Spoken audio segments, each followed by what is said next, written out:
What's going on, guys? I'm SimpleSimon and welcome to the first Simple Unboxings. So last week was the first week where I didn't have a weekly comic haul show and I was lost. I picked up my books from Mark and I'm like, what do I even do with these? Anyway, been brainstorming and I figured I'd do a new series called Simple Unboxings. Basically, anytime I get any mail call, I guess, I'll show you guys what I got in the mail. You know those days when you come home and there's not one package, there's not two packages, but 3 packages. That's a weird sized comic book. There is a book in here that I really want. There's also a big, weirdly shaped thing that I also am excited to open up. So we'll get right into it and show you what I got. We'll start with the package from King's Comics. King's Comics is a comic shop up in Sydney. They're massive, they're a great store. I've only been there once, I think, but they're fantastic. I purchased a couple of books off them online, one that I couldn't find anywhere else, so I thought I'd order it from them. This feels really heavy. I could have sworn there's only 2 books in here, but it feels super heavy, this package. Oh, didn't even need my Stanley knife. They do always pack their stuff really well as well. What is... Oh no! There was one book that I wanted, and then I asked Sarah, I was like, hey, is there any books that you want? Since I'm ordering from King's, you may as well get in on it. So she ordered one book, and then I think I just went on a... Yeah, I think I ordered more books than I probably was supposed to. So they're all super cheap. So I'll go through these. I totally forgot until just then. I ended up having a bit of a surf on their page. Figured if you're gonna order, you know, from interstate and stuff, you may as well make it worth your while, right? All right, I'm gonna try not to look at the books. First book is Boom. So I basically just went and saw if they had any Jenny Frison covers that I didn't have, and they actually had a whole stack of old Jenny Frison covers that were super cheap. So this is from Revival, $4.50, baby. Can't top that. So I picked up some old school Jenny Frison. I picked up a bunch of old school Jenny Frison covers. In fact, I picked up so many, it got to the point where I was like, I need to take some of these out of my basket because this is more than I should be spending on comics online right now. Next one, Boom. Patricia Briggs, Alpha and Omega. I've never even heard of this book. They actually had a bunch of these. Again, old Jenny Frison, $6, can't go wrong. They had a bunch of these, but they were trades that they had as well. And obviously Jenny Frison did the cover for those, but this was one of the few single issues that they had from this series. So I was like, yep, I'll snap that up for $6. Oh, is this another Jenny Frison? Let's see. Oh no, this is the book Sarah bought. Whoa! It's a Barbaric, Wrong Kind of the Righteous one-shot. This is a Luana Vecchio cover. I actually read the first Barbaric, and I didn't mind it. A lot of people were like raving about it. I thought it was good, but it wasn't like I didn't have to go out and read every single book from the title. I read the first miniseries, I think it was 3 issues. This is a one-shot. I think they did another mini-series after that first one, and then they did this one-shot. So that's Sarah's book there. And then I got a bunch of books in here, looks like. Another Jenny Frison. I'd never seen, a lot of these Jenny Frison covers I'd never seen before. House of Night, issue 1. It's a Dark Horse book. Never seen that. And you know how much this cost me? $1.50. Boom. I'm gonna buy that all day for $1.50. So never seen that book before. Let me know if you have seen it, but I definitely have not. This was a random purchase. Tank Girl Forever. It's actually done, no, it wasn't a random purchase. The artist was Panasonic. I don't know if that's how you say his name. I'm really digging his current ones. I think this might be maybe an older cover by him, but super cool Tank Girl cover there. Really digging his work. He's doing a lot of stuff on Dynamite. He even did some covers for the Alice Never After series, but really digging this artist. It's a cool Tank Girl. It's even got some old school Tank Girl on the back cover there. So that's pretty cool. Another old school Frison. This is a DC comic, so I, Vampire. This was part of the New 52. I can't remember, but I think this was another like $3, $4 or something like that. So it was a whole bunch of Jenny Frison goodness. And then, whoo, okay, sweet. This is one that I missed out on when it first came out.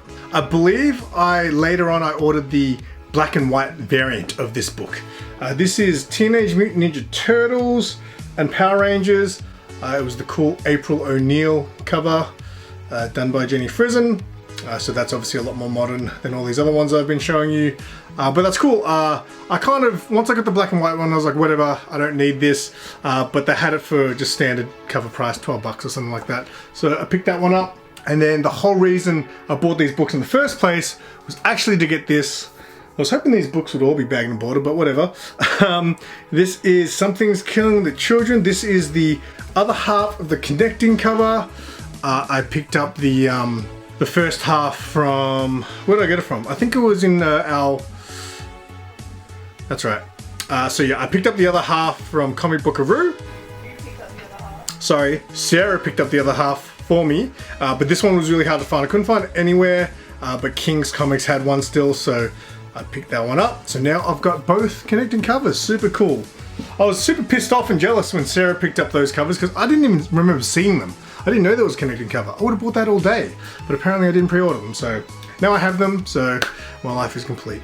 All right, next package. This is an eBay package. It is a book that was on my 2023 hit list of books. Yes, that's right. Boom. Yeah, this was the one that I didn't get in time. So I actually bought this on New Year's Day. I was surfing on the web and I was able to buy it locally. So I've only seen it locally once or twice from comic sellers at like conventions and stuff. And they were selling it for like $85, $90. When overseas I could get it for like $40, $50. But obviously the postage wouldn't really work out. So it was one of the books I didn't really pick up this last year, which I really want to, but I was able to get it on New Year's Day. I think I'm going to need my friend the snail enough for this one.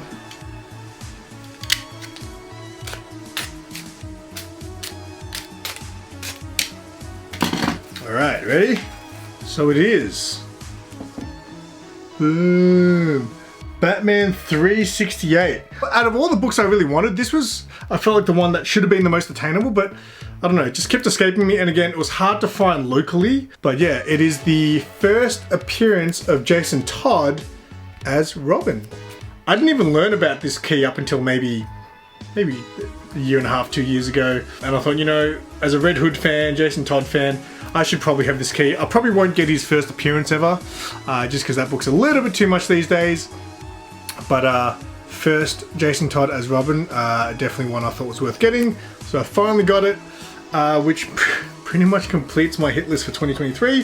So super happy about that. I still haven't received all the books, but I've got a package coming from Bub with a whole bunch of books I bought from the US, so I can't wait for that to come in. That'll be another simple unboxing, you know what I'm saying? All right, last one is the weirdly shaped comic book. So this isn't a comic book, obviously. I mean, it might be, but no, it's definitely not. This is something that I've wanted for a little while. It wasn't something I was really pursuing. Someone who reminded me about it was Naman, the comic book worm. He has this, I'm pretty sure. And when he showed it off to me once, I was like, yeah, that's something I really need to get one day. And I finally have it. I paid about, it's about $70, I think, posted. I could have actually got it a little bit cheaper, like $8, $9 cheaper from Germany, but I figured getting it locally is probably safer than having someone send it from the other side of the world. And hey, what's going on? Why have they done that? This is a record. That's a first. I've never had someone, this was sitting in the bag but not in the cover. That's kind of odd. But this is the soundtrack to, boom, The Warriors. For those who follow my channel closely, you'll know I love The Warriors and I collect a lot of stuff from The Warriors where I can, because a lot of it is very expensive. While I was looking for this, I actually discovered they have this other version. I think it's a more recent reprint of the soundtrack, which has got a sick cover art on it and also like a marbled sort of vinyl. But this is obviously the original soundtrack. Sorry, I'll show you the back. I believe the seller said that this is the UK pressing as well. So that's another thing. I remember back when I did collect vinyls, obviously there's different pressings from different countries. But I don't think people are as fussed about it's kind of like comparing it to, like, you know, a price variant in comic books. I don't think people were too fussed about the, where it was pressed. I don't know. If any vinyl collectors are watching, let me know if you guys care where it was pressed. But yeah, this was the UK pressing is what the seller said. And it's just on a standard black vinyl. Sniff worthy. That is what I got to show you. If you guys are still watching this video, I appreciate you. Look forward to more simple unboxings. I'm planning on doing a lot more of these. This is where it's at. The glasses are back, the snap and the clap are back. And until next time, I'm SimpleSimon. Tell your friends and keep it simple.